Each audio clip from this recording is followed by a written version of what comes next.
Bonjour et bienvenue à la vidéo review de la tablette Samsung Galaxy Tab 4 de 8 pouces.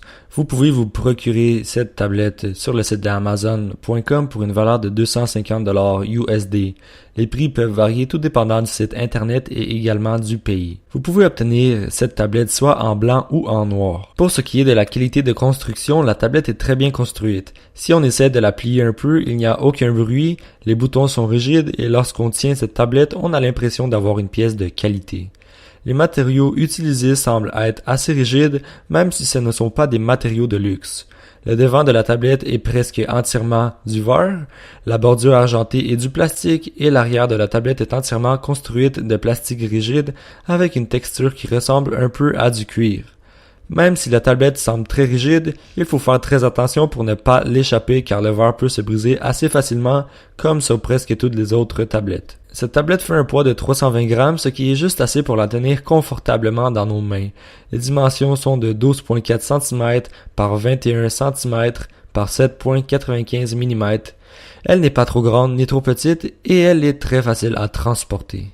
Pour ce qui est de l'écran, c'est un écran LCD qui n'est pas de la pleine haute résolution. Il a une résolution de 800 par 1280 pixels, ce qui donne une densité de 189 pixels par pouce, qui est relativement bas.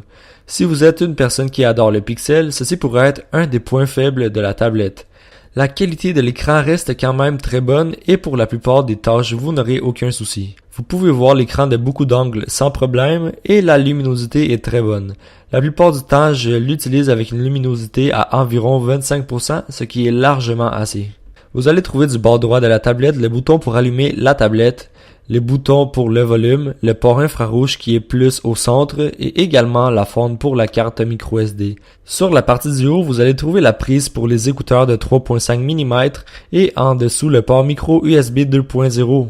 Pour ce qui est du port infrarouge, je ne l'ai jamais utilisé car il est assez difficile de toujours avoir une compatibilité avec tous les téléviseurs et également les logiciels conçus pour ce port infrarouge ne fonctionnent pas toujours bien. Sur l'écran de la tablette, vous allez trouver une caméra de 1.3 mégapixels, ce qui est très mauvais. Vous allez voir quelques photos avec la caméra.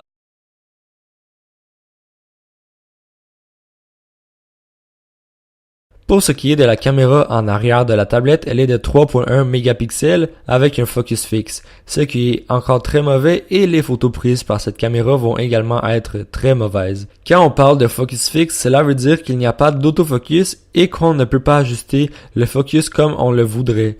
Vous allez maintenant voir des photos prises avec la caméra arrière.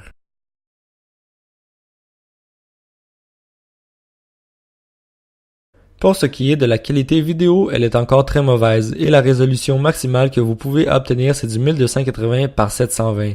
Vous allez maintenant voir un test de la caméra en vidéo.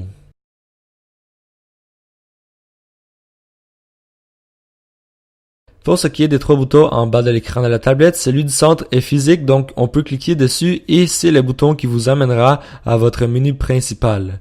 Le bouton à gauche sert à contrôler les tâches sur votre tablette et le bouton à droite est le bouton qui sert de précédent. Ces deux boutons sont tactiles et ils n'ont pas de lumière pour pouvoir les voir la nuit. La tablette fonctionne avec une chip Qualcomm Snapdragon 400 quad-core de 1.2 GHz et un GPU Adreno de 305 MHz. La chip est la plus grande différence avec la version précédente de la Tab 3 8 pouces. La version précédente fonctionnait sur du dual core, donc cette nouvelle version est plus rapide car il y a 4 cœurs qui travaillent en même temps. Avec des tests de benchmark, la tablette a obtenu un score de 1172 sur Geekbench et de 18494 sur Antutu Benchmark. La tablette est très rapide sur des tâches normales et parfois il peut y avoir des bugs sur des jeux avec un graphisme avancé, mais en gros elle est assez rapide. Sur cette tablette, il y a une batterie de 4450 mAh. Si vous l'utilisez sur des tâches normales comme sur Internet ou regarder des vidéos, la batterie dure très longtemps, parfois jusqu'à 3 jours, tout dépendant du temps d'utilisation. Mais si vous jouez à des jeux qui demandent beaucoup de force, la batterie se décharge assez rapidement et en un jour, vous allez avoir besoin de la recharger. Pour ce qui est du logiciel de la tablette, c'est le TouchWiz. Si vous n'aimez pas le logiciel, vous ne devriez pas acheter cette tablette. Et la version Android est le 4.4.2 KitKat qui fonctionne très bien. Il est très rare que la tablette arrête de fonctionner et en général elle fonctionne rapidement. Le logiciel est très bien conçu et très facile à utiliser pour qui que ce soit. Vous pouvez faire des multitâches avec une fonction qui vous permet d'avoir deux fenêtres simultanément. Cette fonction fonctionne uniquement avec certaines applications. Il y a encore plusieurs autres fonctions qui peuvent être intéressantes, mais cette vidéo ne se dédie pas à cela.